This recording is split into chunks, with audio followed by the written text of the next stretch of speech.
야권이 3월 임시국회에서 기업 투명성 강화를 위해 처리키로 했던 상법 개정안이 법안 소위 심사 정족수 미달 등 파행으로 사실상 무산됐습니다.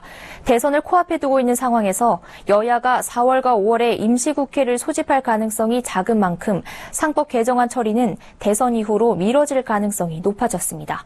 김상윤 기자입니다. 더불어민주당 등 야권은 기업 투명성 제고와 주주 권리 확대를 위해 상법 개정안을 추진해왔습니다.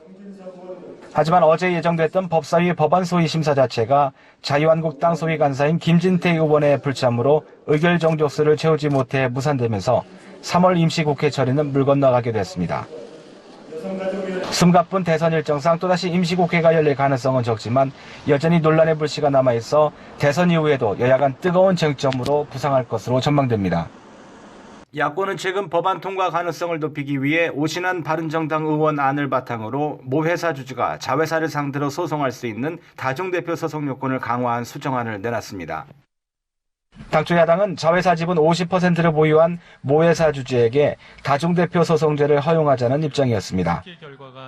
하지만 수정안은 자회사 지분 100%를 보유한 모 회사 주주에게만 허용하고 있습니다.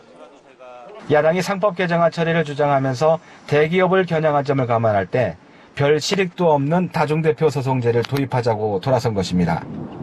완전 모자 회사의 경우에는 모회사 이사가 자회사 이사를 임명권이 있고요. 모회사 감사는 자회사 감사까지 할 수 있습니다. 따라서 모회사 주주는 모회사 이사들에게 자회사 감독 책임을 물으면 충분한데 다중대표 소송 제도를 도입하는 것은 아무 실효성도 없이 정치적 파퓰리즘 성격이 강하다고 하겠습니다.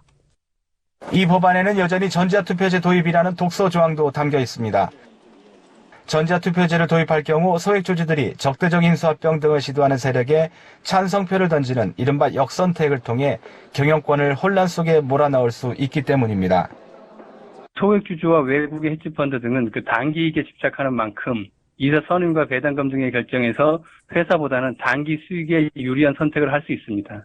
더욱이 경영권 분쟁이 불거질 때 헤지펀드 등의 손을 들어주는 선택을 할 가능성도 높아 회사 경영이 혼란에 빠질 위험이 큽니다.